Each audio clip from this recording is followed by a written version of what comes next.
Hello दोस्तों, कैसे हो?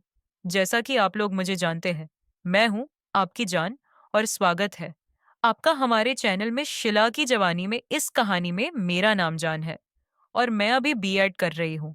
मैंने हाई स्कूल में टीचर के लिए परीक्षा भी दिया है। हमारे घर में कुल 4 लोग हैं। मैं, मेरा भाई और मेरे मम्मी पापा रहते हैं।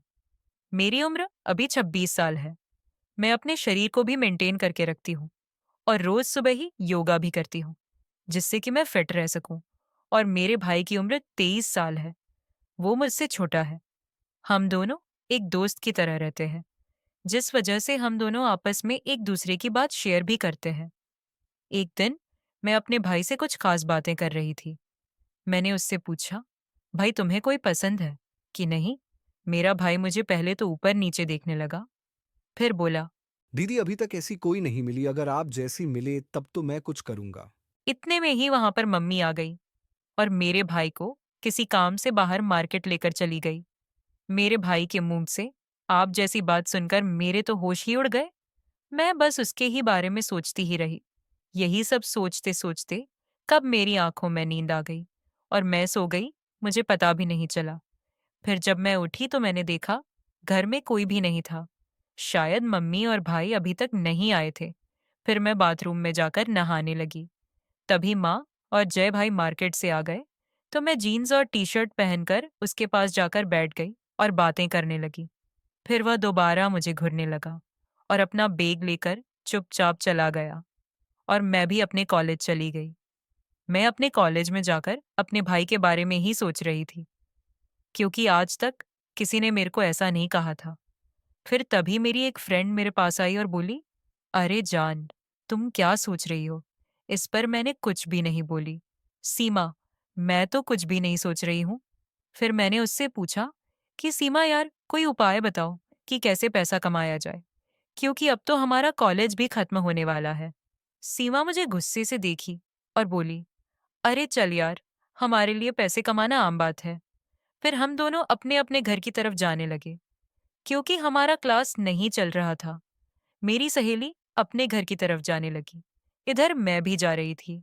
तभी मैंने रास्ते में अपने भाई जय को देखा। मुझे तो उसको देखकर मेरा होश उड़ गए। जय अपने साथ किसी को लेकर घूम रहा था। मुझे उस पर काफी ज्यादा गुस्सा आ रहा था, क्योंकि पापा इतना मेहनत करके पैसा लाते हैं और हमें पढ़ने के लिए देते हैं, लेकिन ये सारा पैसा बर्बाद कर रहा है। फिर मैं उसी गुस्से में घर चली आई और जय के आने का इंतजार करने लगी। मैं मम्मी पापा को भी ये सब बातें बताना चाहती थी, लेकिन मैंने नहीं बताया कि शायद उन्हें दुख होगा। फिर शाम के समय जब जय घर आया, तो मैं उसके कमरे में गई और देखा तो वह टीवी देख रहा था। मैंने उससे पूछा, जय, तुम मार्केट में ऐसे क्यों घूम रहे थे? उनके साथ मत रहो, वरना तुम्हें बर्बाद कर देंगी। उसने कहा। नहीं दीदी, मैं तो उनके साथ घूमने में काफी अच्छा लगता है और मेरे लिए यही समय है। अब नहीं घूमूंगा तो कब घूमूंगा? वह मुझसे गुस्सा होकर बोल रहा था। मैंने उसे बहुत बार समझाया कि तुम ऐसा मत करो, लेकिन वह नहीं समझ रहा था। मेरे बहुत कोशिशों के बाद वह बोला। ठीक है, उनके साथ नहीं घूमूंगा, लेकिन मेरी भी एक शर्त है। अगर तुम मेरा सब कुछ पूरा करोगी तो मैं उनके साथ रहना भी छोड़ दूंगा। मैं बोली, हाँ बताओ, क्या शर्त है? जया ने तुरंत बोला। जैसे मेरे साथ वह घूमते हैं, अब से तुम मेरे साथ घूमोगी और मेरी सारी फरमाइश को भी पूरा करोगे। मैंने उससे कहा, नहीं, यह नहीं हो सकता। मैं भला क्यों तुम्हारे साथ घूमने लगूं? तो इस पर जय बोला। तो फिर ठीक है, मुझे कोई समझाने की जरूरत नहीं। मैं जो भी कर रहा हूं तुम मुझे मत बोलो। फिर मैं बोली, चलो ठीक है, शाम को सोचकर बताती हूँ। इतना कहकर मैं उसके कमरे से अपने कमरे में चली गई और बेड पर बैठकर गहराई से सोचने लगी। अब मुझे पूरी तरह से समझ में आ चुका था कि मेरा भाई मुझसे क्या चाहता है। मेरे भाई की कही हुई बातों को सोच सोच कर मेरी टेंशन बहुत ही बढ़ गई थी। मैं अब तक यह सब भरोसा भी नहीं किया था कि मेरा भाई भी ऐसा कुछ करने की सोच सकता है। मुझे तो लगा था कि मेरा भाई बहुत अच्छा है और आगे चलकर वह अपने माता पिता का सहारा बनेगा और घर वालों को बहुत ख्याल रखेगा और अच्छा खासा कमाकर लाकर देगा। लेकिन वह तो अभी से गलत लाइन में पड़ गया था। लेकिन यह बातें सुनने के बाद मुझे लग गया था कि मेरा भाई खुद के साथ-साथ घर वालों की और मेरी भी जिंदगी खराब करने वाला है।